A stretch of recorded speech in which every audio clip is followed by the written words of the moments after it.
गौरचन्द्राय राधिकायै तदालये कृष्णाय कृष्णभक्ताय तद्भक्ताय नमो नमः।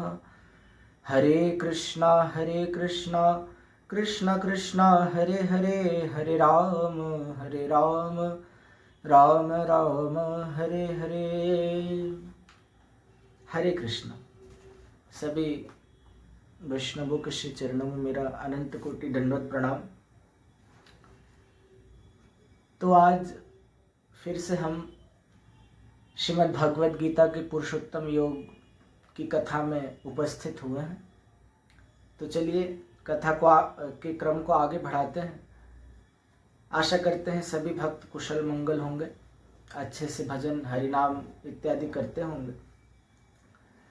तो चलिए कथा में हम प्रवेश करते हैं। कल की कथा में हमने श्रवण किया था, कल 15वें अध्याय के 15वें श्लोक को हमने श्रवण किया था, जिसमें हमारे हृदय में विराजमान जो ठाकुर जी हैं उनके संबंध में हमने श्रवण किया। तो चलिए आज 16वें श्लोक को पढ़ते हैं, तत्पश्चात उसकी व्याख्या में देखेंगे कि भगवान यहाँ पर क्या कहते हैं। तो 16वें श्लोक में ठाकुर जी वर्णन करते हैं, द्वाविमौ पुरुषौ लोके क्षरश्चाक्षर एव च क्षरः सर्वाणि भूतानि कूटस्थोऽक्षर उच्यते। तो यहाँ पर भगवान वर्णन करते हैं फिर से, जैसा कि हमने आगे भी श्रवण किया है। तो इस संसार में, इस पूरे संसार में दो प्रकार के जीव होते हैं। एक को बोलते हैं क्षर और एक होते हैं अक्षर, या बोल सकते हैं च्युत जीव या अच्युत जीव। तो ये क्षर अक्षर ये क्या है, तो चलिए इसे समझने का प्रयत्न करते हैं।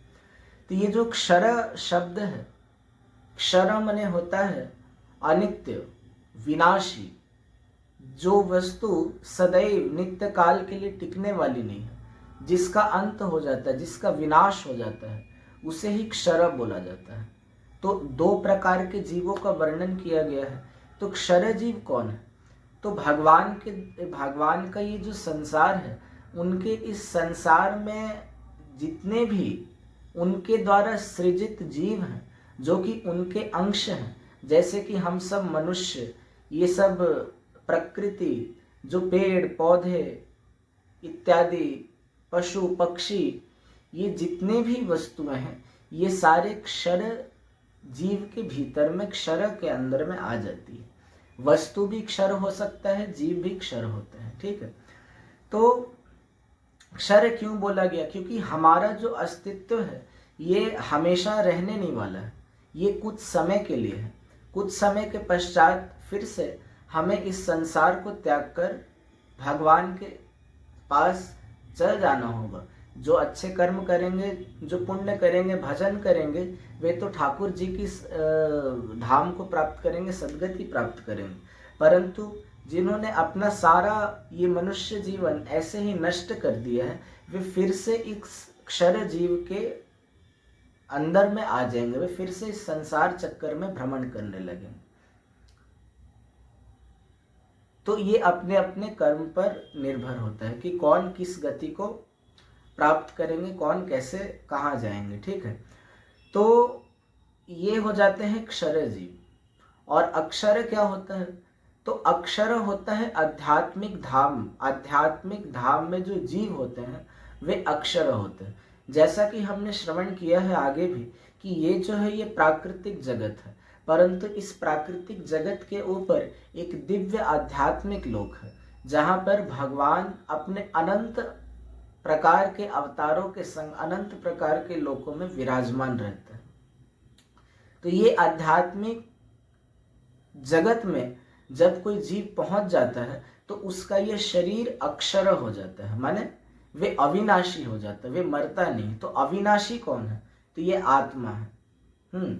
और ये शरीर क्या है? ये विनाशी जीव। जिस प्रकार एक व्यक्ति प्रत्येक दिन अपने वस्त्र को बदलता है, परंतु व्यक्ति नहीं बदलता, व्यक्ति वही रहता है, उसी प्रकार ये आत्मा अनंत जन्मों से अनंत प्रकार के शरीरों को बदल चुकी है, परंतु ये आत्मा का अस्तित्व वही है। ये आत्मा अक्षर ही है, ये अनित्य है, अनष्ट है, इसका कोई नष्ट या इसका कोई विनाश नहीं होता। परंतु ये जो जीव है, ये जो मनुष्य है, इनका विनाश हो जाता है। आध्यात्मिक जगत में जब कोई भजन करके इस संसार को त्याग कर जब ठाकुर जी को उस परम धाम को प्राप्त कर लेता है, तब क्या होता है, ठाकुर जी से एकत्व प्राप्त हो जाता है। माने भागवत में 5 प्रकार की मुक्तियों की बात कही गई है, जिसमें एक होती है सारूप्य मुक्ति, जिसमें क्या होता है कि जब जीव इस संसार को त्याग करके जब अपने अच्छे कर्म भजन के बल पर जब भगवान के वैकुंठ धाम को चल जाता है, जहाँ पर भगवान श्री नारायण माता श्री लक्ष्मी देवी के संग नित्य काल से विराजमान है, तो उस धाम में जब जाते हैं तो जो सारूप्य मुक्ति को प्राप्त करते हैं, तो उनका भी शरीर उन 4 भुजाधारी नारायण के समान हो जाता है। शंख चक्र गदा पद्म धारण किए हुए जैसे नारायण भगवान का स्वरूप है, तो सारूप्य मुक्ति प्राप्त करने वाले जीव को भी वही स्वरूप प्राप्त हो जाता है। समझते हैं? तो ये फिर उनका शरीर अक्षर होता है। या जो ब्रह्म की उपासना करते हैं, जो ठाकुर जी में लीन होना चाहते हैं,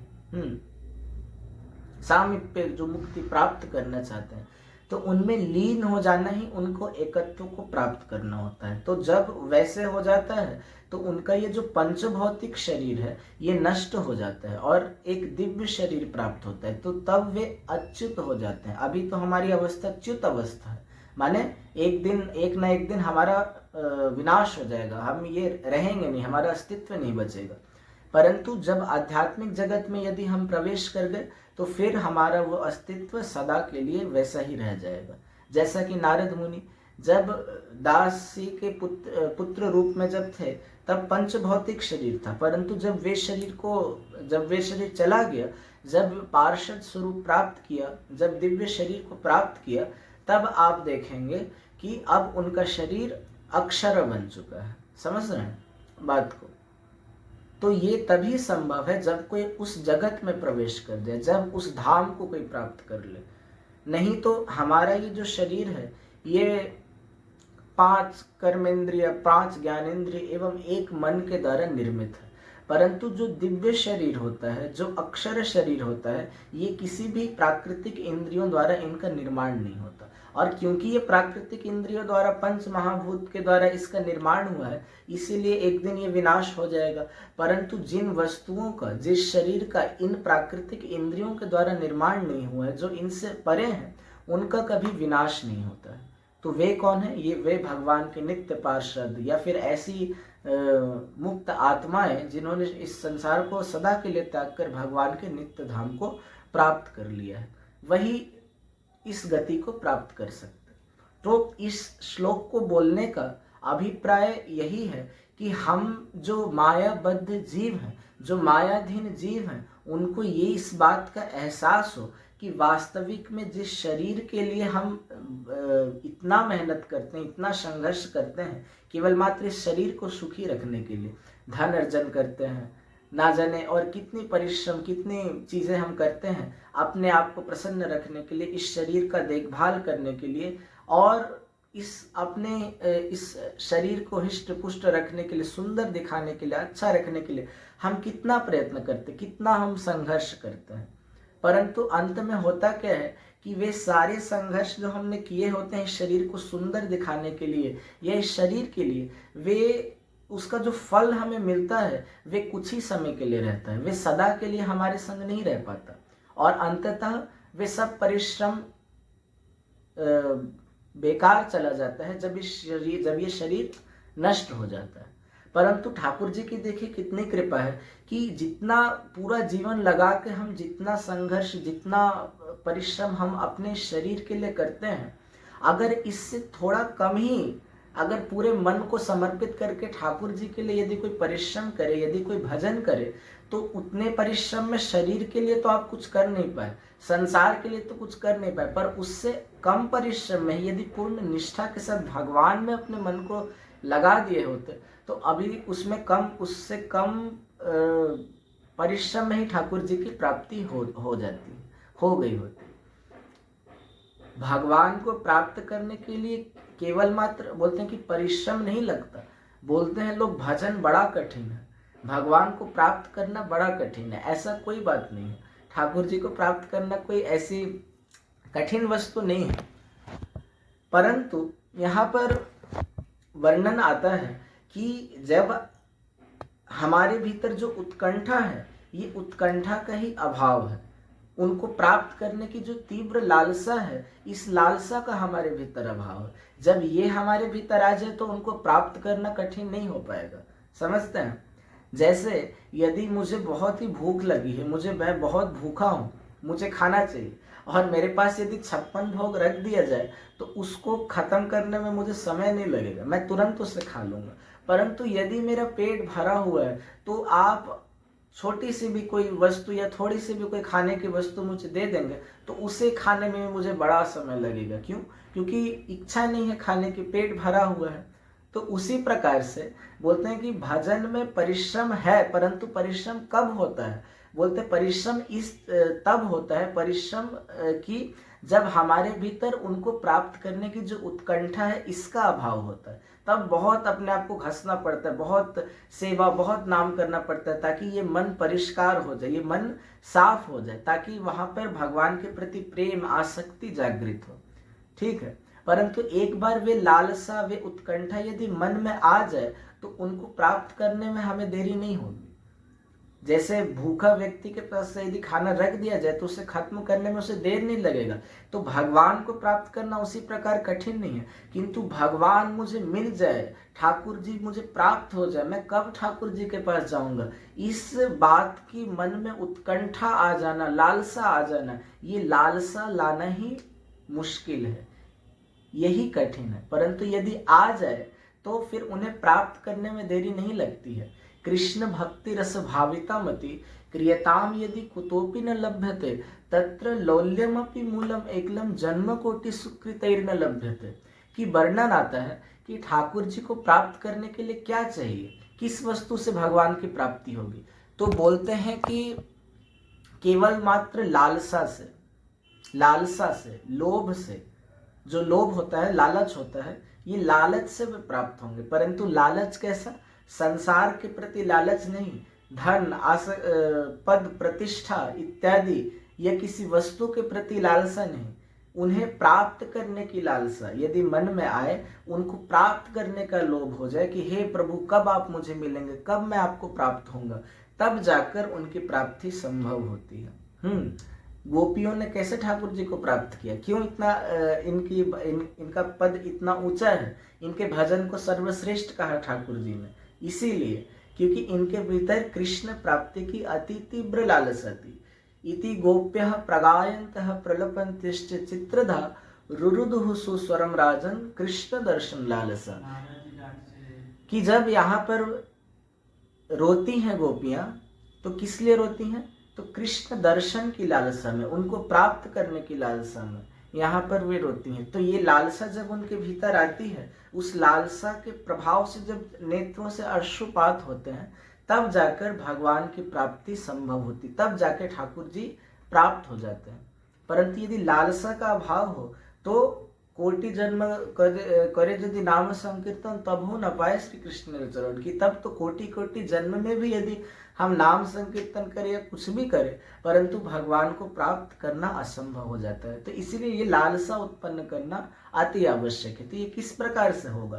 तो ये तभी संभव है जब हम उनके विषय में सुनेंगे, जब हम उनके गुणों के विषय में जानेंगे, उनकी लीला कथा को जब हम श्रवण करेंगे, तब जाकर उनके वास्तविक तत्व को हम जान सकते हैं, तब जाकर उन्हें जानना हमारे लिए संभव होता है। परंतु यदि हम उनके बारे में सुने ना, उनके बारे में यदि जाने ना, तो किस प्रकार से वे लालसा आएगी? वे कभी नहीं आ सकती है। तो इसीलिए यहाँ पर बहुत से हमारे महाजनों ने पथ बताए हैं, तरीके बताए हैं कि अपने हृदय में उनके प्रति लालसा जागृत करने के लिए, वैष्णव सेवा करना, उनकी कथाओं को श्रवण करना, भजन के समस्त अंग मतलब कि जितना हो सके उतने अंगों को अच्छे से पालन करना, ये जब चीज़ें हम करने लगते हैं तब जाकर उनको प्राप्त करने की जो उत्कंठा, जो तीव्रता, ये लालसा मन में आती, तब जाकर उन्हें प्राप्त करने में और देरी नहीं होती। तो यही बात भगवान बताते थे कि जब तक अपने शरीर के प्रति हमारी आसक्ति है, लोग संसार में बहुत परिश्रम करते हैं, बहुत खटते हैं, किस लिए? संसार जैसे चल जाए, जैसे संसार के लोग खुश रहे, बहुत परिश्रम करते हैं। तो बोलते हैं कि इस परिश्रम से क्या होता है, कुछ समय हाँ परिश्रम करना बहुत जरूरी है, परिश्रम नहीं करेंगे तो कैसे चलेगा, परंतु बोलते हैं कि पूरा समय, अपने पूरे टाइम को ही यदि संसार के लिए ही परिश्रम करने में नियोजित कर दिया जाए तो ये भी संगत नहीं है। क्योंकि हमें भगवान ने मनुष्य जन्म दिया है तो ये भी कर्तव्य है कि ठाकुर जी के लिए भी थोड़ा समय लगाए, उनके लिए भी निकाल के कुछ समय उन्हें भी हम समर्पित हों। परंतु यदि एकदम ही उन्हें छोड़कर पूरे संसार के प्रति ही लग जाए कि ना मुझे संसार चलाना है, संसार के लिए भी पूरा खट रहे हैं दिन रात, तो बोलते हैं ऐसे भी नहीं होगा। थोड़ा श्रद्धा, थोड़ा विश्वास ठाकुर जी पर भी होना चाहिए। इतने संसार की चिंताएं लेकर यदि हम रहेंगे तो किस प्रकार भजन होगा, किस प्रकार भजन संभव होगा, नहीं हो सकता। तो थोड़ा भगवान पर भी आत्मसमर्पण रखना चाहिए, विश्वास रखना चाहिए। इतनी चिंता, नाना प्रकार की संसार की चिंता लेके लोग आजकल बैठे हुए हैं, तो उन चिंताओं से क्या होता है? डिप्रेशन होता है। डिप्रेशन से शरीर की जो अवस्था खराब होती है, स्वास्थ्य खराब होता है, और स्वास्थ्य खराब क्या होने से क्या होता है? जो थोड़ा बहुत नाम, थोड़ा बहुत भजन कर भी रहे होते हैं, तो स्वास्थ्य खराब होने से शरीर की प्रतिबद्धता के कारण वे भी छूट जाता है। तो होता क्यों है? बेफजूल की बातें, बेफजूल की चिंताएं करना संसार के लिए। अरे इतनी चिंता करके क्या करेंगे? हमारा कार्य है भजन करना, भगवान को खुद को समर्पित करना, फिर जो होगा वे ठाकुर जी देखेंगे। ये विश्वास मन में रखना होगा। लोग बोलते हैं कि ऐसा थोड़ी होता है, परंतु यदि कोई सच्चे हृदय से विश्वास एक बार रख के तो देखे, तो ठाकुर जी का भी फिर कर्तव्य हो जाता है कि अपने भक्त के उस विश्वास को मैं बना के रखूं। ये ठाकुर जी का भी एक कर्तव्य हो जाता है। परंतु सर्वप्रथम हमारे भीतर वे श्रद्धा, वे विश्वास होना अति आवश्यक है। यदि वे ना हो तब बात नहीं बनेगी। तो इसीलिए भगवान यहाँ पर ये बात हमें बता रहे हैं कि अपने इस अनित्य स्वरूप को भूल जाने के लिए, ये बात भूल जाने के लिए कि मैं एक शरीर हूँ, इस चीज को जानने के लिए कि मेरा वास्तविक स्वरूप ये आत्मा है, ये शरीर अक्षर है, ये नष्ट होते ही रहते, इतना जो बेफजूल का परिश्रम कर रहे हैं ये कोई लाभ नहीं देगा। परिश्रम करिए, परिश्रम करिए, पर उतना ही करिए जितना जरूरी है। उससे अधिक करके और अपने उस समय को नष्ट ना करिए जो समय आप भजन में लगाकर और भगवान की प्राप्ति कर सकते हैं, उनकी प्रसन्नता को वर्धन कर सकते हैं। क्योंकि यदि कोई सच्चे हृदय से ठाकुर जी पर समर्पित है तो फिर उन्हें किसी बात की, किसी भी प्रकार की चिंता करने की आवश्यकता नहीं होती। तो यही बात भगवान यहाँ पे जनाना चाहते हैं कि भगवान हमारे नित्य सखा हैं, हमारे प्रियजन हैं, हमारे सबसे मतलब निकट बंधु हैं, असली बंधु हैं, हमारे माता हैं, हमारे पिता, हमारे सब कुछ हैं। इसीलिए बस कमी कहाँ है कि हमें उन्हें विस्मृति, हम उन्हें भूल गए, हम उन्हें याद नहीं रख पाते। परंतु एक बार यदि सच्चे हृदय से हम उन्हें याद करें तो भले ही कितना भी विस्मृति हो जाए, कितना भी कुछ भी हो जाए, परंतु बोलते हैं कि ठाकुर जी से कोई व्यक्ति कितना भी दूर चला जाए, कोई जीव कितना भी दूर चला जाए, किंतु पुनः उनके पास आने के लिए हमें केवल मात्र एक कदम ही पीछे लेना पड़ता है, वे फिर पुनः उनके पास हम आ जाते, भले आप कितने कदम भी उनसे दूर चल जाए। तो इसीलिए बोलते हैं कि कृष्ण आमी तुम्हार यदि बोले एक बार, माया बंद छूटे कृष्ण करे तारे पार। कि यदि एक बार कोई बोल दे कि हे कृष्ण मैं आपका हूँ, और ये बोल के यदि पूर्ण भाव से उनकी शरणागति ले ले, तो फिर ठाकुर जी क्या करते हैं? उनके समस्त माया के बंधनों को काट कर और इस भव रूपी सागर को भगवान पार कर देते हैं। तो यही तत्व, यही वस्तु ठाकुर जी हमें बता रहे हैं कि ये चीज़ समझ जाइए कि ये शरीर ये अनित्य है, ये नहीं रहने वाला है। इसके लिए इतना खटना, इसके लिए इतना परिश्रम करना, संसार के उन व्यक्ति उन वस्तुओं को पाने के लिए उनके लिए इतना परिश्रम करना जो कभी साथ नहीं देंगे, जो केवल मात्र स्वार्थ में ही हमारे साथ हैं, तो ये केवल मात्र हमारे मूल्यवान वस्तु चीज़ माने समय, जो हमारा मूल्यवान वस्तु है उसका बर्बादी ही है। तो इसे अच्छे से भगवान के भजन में लगाए, यही हमारा एकमात्र कर्तव्य है, जिससे हमारा सब कुछ ठाकुर जी, फिर सारी चीज़ों की दायित्व ठाकुर जी के ही हाथ में होगी, फिर किसी बात की चिंता करने की कोई आवश्यकता नहीं हो पाएगी। तो यही बात यहाँ भगवान, इस सात तत्व यही हमने आज जाना है कि दो प्रकार के जीव होते हैं, एक अक्षर एक क्षर। क्षर कौन? जो नष्ट हो जाते हैं, जो हम सब हैं, और अक्षर वो हैं जो इस संसार को माने कि त्याग देने के पश्चात भगवान के उस आध्यात्मिक लोक में, उनके आध्यात्मिक धाम में जाकर नित्य उनके सेवक बन के रहते हैं। उनका शरीर अक्षर है, अनष्ट है। तो चलिए इस कथा को हम यहीं पर विश्राम देते हैं। आगे की कथा में हम फिर श्रवण करेंगे कि किस प्रकार से ठाकुर जी, अभी तो क्षर अक्षर के बारे में जाना, कल के सत्र में श्रवण करेंगे कि इनसे भी जो ऊपर, जो सर्वश्रेष्ठ, जो तृतीय तत्व है, परमात्मा रूपी तत्व, वे तत्व कैसा है, उसको हम जानने का प्रयत्न करेंगे। अब इस कथा को यहीं पे विश्राम देते हैं। हरे कृष्णा।